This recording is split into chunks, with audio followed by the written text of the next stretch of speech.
You are Locked On Syracuse, your daily podcast on the Syracuse Orange. Part of the Locked On Podcast Network, your team every day. So, when you look at Syracuse's current cornerback room, which is what we're about to do here, you will probably come to the same realization that Syracuse needs to add one, possibly even two corners in the transfer portal. You can honestly even make an argument that it is now the number one need on defense. It's either corner or it's linebacker. It's one of the two. So let's talk about the possible depth chart as it stands right now, December 19th at 3:33 p.m. Eastern when I'm recording this. You got Daven Kerr. He was a true freshman this past season. Kerr played in 7 games. Kerr had an interception against Cal. And if I recall correctly, he started that game against Cal because another player, another corner, had disciplinary issues. So he did not start the game. It was Daven Kerr who took his spot. And Coach Fran Brown actually said after the game that he basically used the Wally Pipp reference. For those that don't know that reference, it refers to a player getting an opportunity due to an unforeseen circumstance. And then that kid or that player who gets that opportunity ends up just thriving. And Coach Fran Brown used that analogy, that reference when referring to Daven Kerr's start against Cal. Maybe Daven Kerr, the plan is that he is going to be a starting corner. It's possible. I mean, he was a true freshman, played in 7 games. He got to start against Cal, so he's got some experience, I guess. And he's young. That's the key. He's young.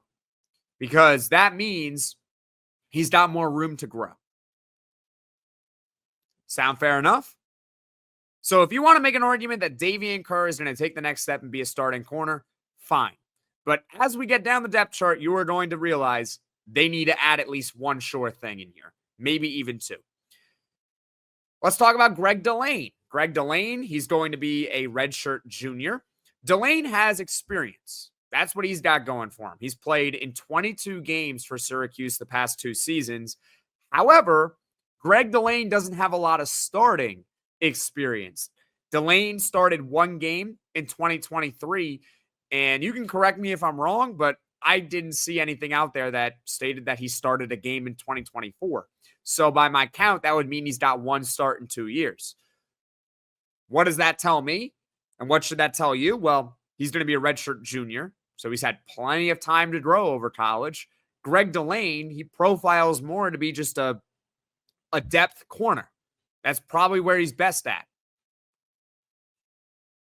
Right now, you can make an argument he's penciled in to be the cornerback 1 or the cornerback 2. They need a corner. Who else does Syracuse got? Well, you got Caleb Singleton.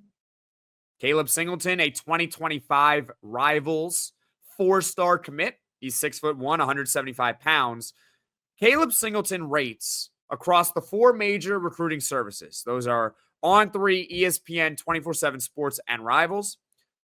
Singleton rates between the 32nd and the 68th best cornerback in high school across the nation. So in theory, he's a pretty good cornerback prospect.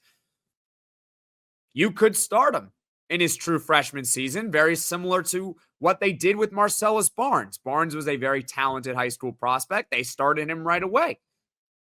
It could be the same thing with Singleton, but there's a little catch here. See, Marcellus Barnes was a better high school recruit.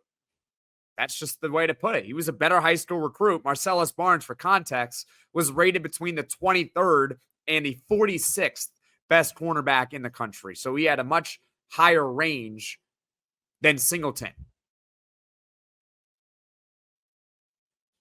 You could do it. You could start the true freshman right away. It's not unheard of. You probably prefer to redshirt, though. Who knows? But that's my point. You're already looking at the 3rd corner in Caleb Singleton right now. Need one. Then you got Marcus Washington.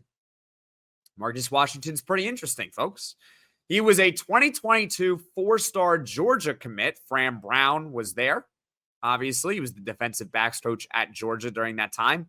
He played in 1 game in his true freshman season. Then he transferred to Louisville in 2023. He played the entire season at Louisville. There's just a kicker here. He didn't play at corner. This was not someone who was a depth corner or a starting corner at Louisville in 2023. He only played in 4 snaps on defense. He was primarily used on special teams. He transferred to Syracuse last offseason. However, I want to say it was in August, he got surgery on a torn bicep and did not play this season. But he's coming back, and I believe he will have 3 years of eligibility remaining because you get the red shirt in 2022 and you get an injury year in 2024. And you can make an argument that Washington, he's got some upside. You can make that argument, sure. I'll listen to you on that. But can you really bank on him being a starting corner? Really? Is that what you're telling me? I'm not so sure, friends. I don't know. So what's the depth chart as of right now at cornerback? You got Daven Kerr. You got Greg Delane. You got Caleb Singleton, the true freshman. And you got Marcus Washington. The theme of that is you don't have a sure thing. You don't. You don't know who your number 1 corner is. You don't know your number 2. You don't know your number 3, and you do not know your number 4. It's those 4, in my opinion. There might be someone I'm leaving out, and if I'm leaving someone out, I apologize. But by my count, that's what it is. So, with Jayden Bellamy gone, Marcellus Barnes gone, Clarence Lewis out of eligibility, Syracuse desperately needs to add 1, maybe even 2 cornerbacks in the transfer portal.